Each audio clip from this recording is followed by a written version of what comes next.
का एक कछुआ था और उसके मुख से निकला, आज पता नहीं क्यों पढ़ाई में मन नहीं लग रहा। मैं सुबह सुबह ही पढ़ने के लिए उठ गया था। लाख कोशिश के बावजूद मुझसे पढ़ाई नहीं हो पा रही। लगता है रात को ठीक से सोया नहीं, लेकिन मैं तो 10 बजे सो गया था। यानी मैं 8 घंटे से अधिक सो चुका हूँ। लेकिन 8 घंटे की नींद तो काफी होती है।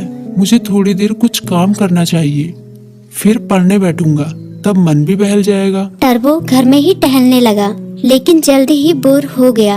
अब उसे समझ में नहीं आ रहा था कि वो क्या करे। तभी टर्बो बोला, क्यों ना थोड़ी देर टीवी देख लूं। वो कार्टून और फिल्म देखने लगा, लेकिन उसे पढ़ाई की भी चिंता हो रही थी। उसने कुछ ही देर बाद टीवी भी बंद कर दिया। उसने फिर से अपनी किताब खोली। टर्बो का काफी सारा होमवर्क बाकी बचा था, लेकिन पढ़ाई में मन न लगने के कारण परेशान था।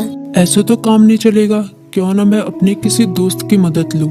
इस तरह उसके मन में लिली नाम की गिलहरी, किट्टी नाम की बिल्ली, मीकू नाम का खरगोश जैसे दोस्तों के नाम आए। मैं मीकू के पास जाता हूँ, वो काफी बुद्धिमान भी है, वो मेरी जरूर मदद करेगा। ये सोचते हुए टर्बो अपनी किताब व कॉपी के साथ मीकू के पास मिलने निकल गया।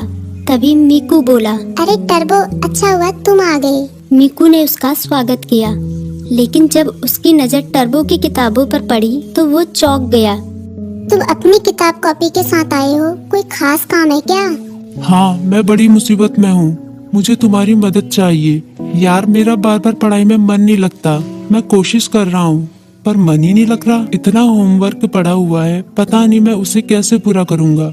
टर्बो की बात सुनते ही मीकू बोला, पहले तुम आराम से बैठो। मम्मी ने आलू के पराठे बनाए हैं, उन्हें खाओ, फिर तुम्हारे होमवर्क के बारे में सोचते हैं। टर्बो ने अपने पेट पर हाथ फेरते हुए कहा, पराठे तो वाकई बहुत स्वादिष्ट थे। अब बताओ मैं क्या करूं, अपना होमवर्क कैसे पूरा करूं? मीकू ने उसे समझाया, तुम बेकार टेंशन ले रहे हो, ये कोई बड़ी बात नहीं है, बस तुम्हें समय का सदुपयोग करना होगा। मैं बताता हूँ तुम अपना होमवर्क कैसे पूरा कर सकते हो। तुम हर सुबह 3 घंटे का समय निकालो, उन 3 घंटों को तुम लॉक कर सकते हो, तब तुम्हें कोई डिस्टर्ब नहीं करेगा। तभी टर्बो बोला, लॉक मतलब? मीकू बोला, मतलब जैसे कि हमारी अलग अलग क्लास होती है, गणित, विज्ञान, इतिहास, बिल्कुल उसी तरह जैसे हम गणित की क्लास में सिर्फ गणित पढ़ते हैं, विज्ञान की क्लास में सिर्फ विज्ञान, उसी तरह से इस लॉ क्लास में भी तुम सिर्फ पढ़ाई ही करोगे। चाहे कुछ भी हो जाए, उन 3 घंटों में दूसरा कोई काम नहीं करोगे। वैसे अगर बहुत जरूरी काम हो तो बात अलग है, लेकिन तुम्हारा पूरा जोर पढ़ाई पर ही होगा। मुझे पता चल गया कि मैं कहाँ गलती कर रहा हूँ। मैं एक ही बार में सभी काम करने की कोशिश कर रहा था, लेकिन अब मैं अपनी पढ़ाई को प्राथमिकता दूंगा। पहले उसे ही पूरी करने की कोशिश करूंगा। टर्बो ने मुस्कुराते हुए कहा, भाई तुम्हारा शुक्रिया। मीकू बोला, अरे इसमें शुक्रिया कहने की क्या बात है, एक दोस्त ही तो दूसरे दोस्त के काम